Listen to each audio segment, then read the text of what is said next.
Feeling nostalgic for the 90s? I obviously was. You've read the title for this video, you already know what's coming at you.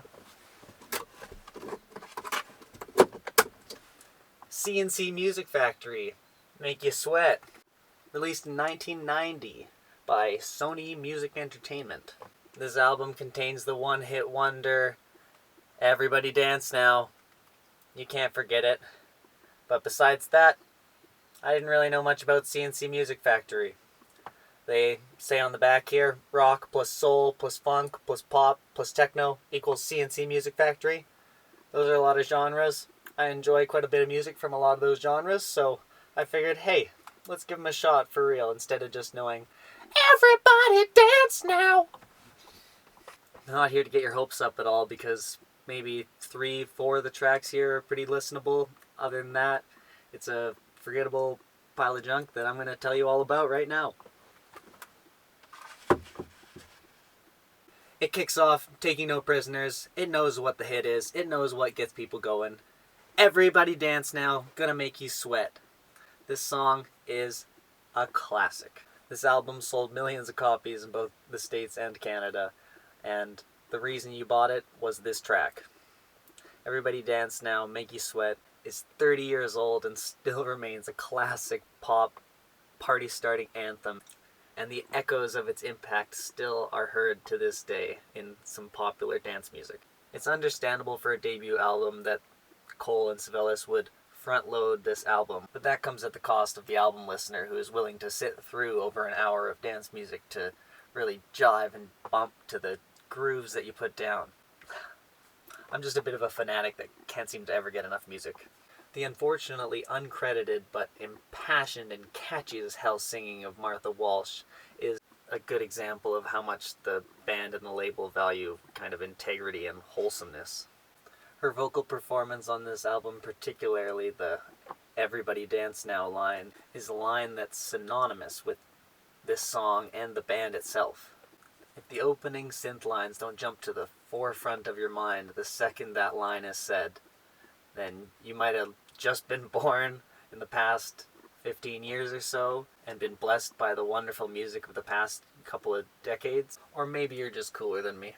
If somehow you haven't heard it, this song is a disco-fueled funk adrenaline rush that rips you out of whatever and wherever you're doing and pulls you up onto your toes. The seamless transition into the next song, Here We Go, Let's Rock and Roll, is probably the best part of the entire listening experience on the album as a whole. This song is essentially a carbon copy of the first one, but maybe more of a focus on the rapping and the vocals rather than the groove of the track. Maybe it's the addition of the actual real guitar that makes the vocals pop. I honestly think this one could have worked as the intro track to the album, as they basically literally vocally introduce C+C, and it basically comprises and entails a little bit of that Everybody Dance Now feeling that they could have maybe flowed pretty seamlessly into from this track. I'm not 100%. There's one little note I have to make, and that's the sort of blatant Chic ripoff where they introduce Freedom Williams with Freedom! It sounds exactly like the freak! Say Chic. There's a lot of weird little similarities like that kind of compile throughout this album that make it really sort of a corporate rip-offy, gross feeling by the end of it.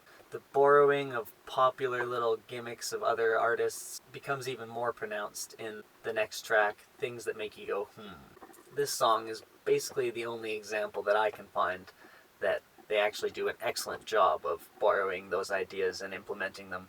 Freedom Williams comes in a shaggy, maybe Young MC-esque delivery that questions sort of some hilarious circumstances involving basically being faithful and not cheating on your woman or something. Sure, it's gimmicky, but man, it's funky and it's fun and gives my dad an excuse to reference Arsenio Hall some more. But at the end of the day, the similarities to Bust a Move are undeniable. Just a Touch is another track that feels like a blatant rip-off of a song that was released pretty much at the same time, just a couple of months before, that had been in circulation for a couple of years, I believe, before it was actually put on an album. The song that it sounds just like is Thinking About You by the London Beat, an album which I bought alongside this album, and hilariously enough, only did no one hit off either of them. So 90s nostalgia, here we come. Very early, before I was born, but songs that kept coming right on through up until maybe about 15, 20 years ago.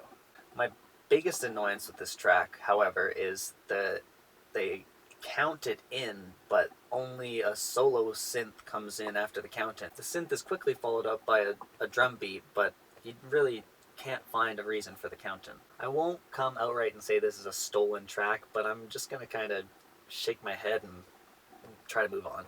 But it's almost impossible because 15 seconds into the next track, the super familiar Suzanne Vega do do do do do do do is just almost entirely copied multiple times on this 10-minute drag of a track. The song is directionless. It spirals tediously into just exhausting chorus after verse after chorus, and really, I think it's just a waste of time. It's worth skipping and moving on to the way more upbeat, uplifting track, Live Happy. It's light, it's bouncy, but awkwardly structured in a way that pulls me out of this thin veil of poorly applied techno tropes. Impassioned vocal performance, but there's just not enough dynamics there to make it stand out enough on this 7-minute track.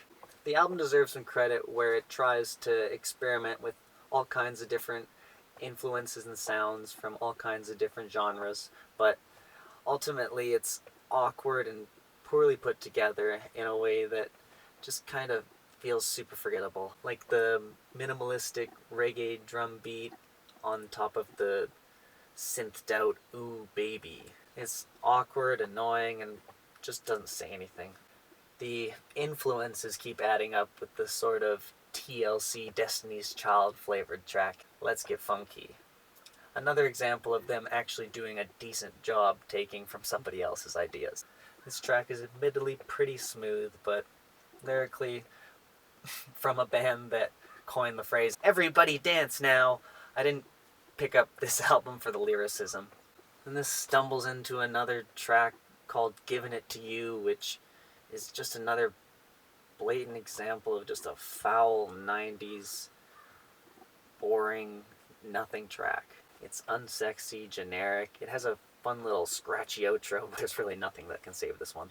The last 5 songs were a bit of a slog, and Freedom Williams didn't really pop out at any point, but he does finally come back into a little bit more of the form that he has in the beginning on Bang That Beat. He's certainly my favorite part about this one, with the classic late 80s, early 90s rap delivery. He puts this song on his back, but it's still just too long, and it needed to have some fat cut off of it, just like the rest of this entire project. At the end of the day, well, besides David Cole, who unfortunately died because of complications with AIDS, CNC succeeded in selling a shit ton of records. I think got away, for the most part, clean with getting away with some questionable familiarities and even managing to settle outside of court with Martha Walsh. So as much fun as the last track, Shade, is, it just leaves a bad taste in my mouth with the lyric of, "We're not gonna be shady, just fierce."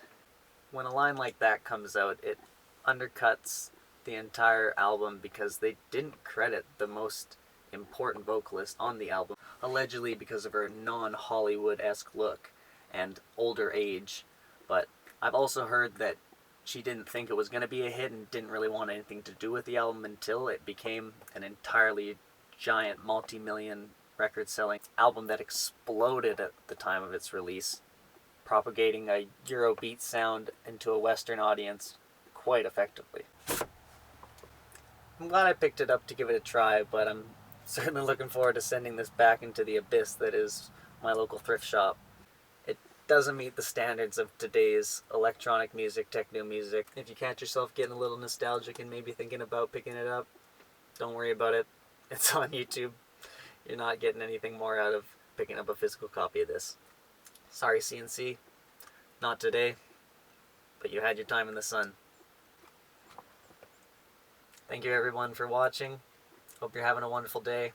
Take good care. Give me a like and a subscribe, and I Hope I'll see you next time on One Man's Tracks.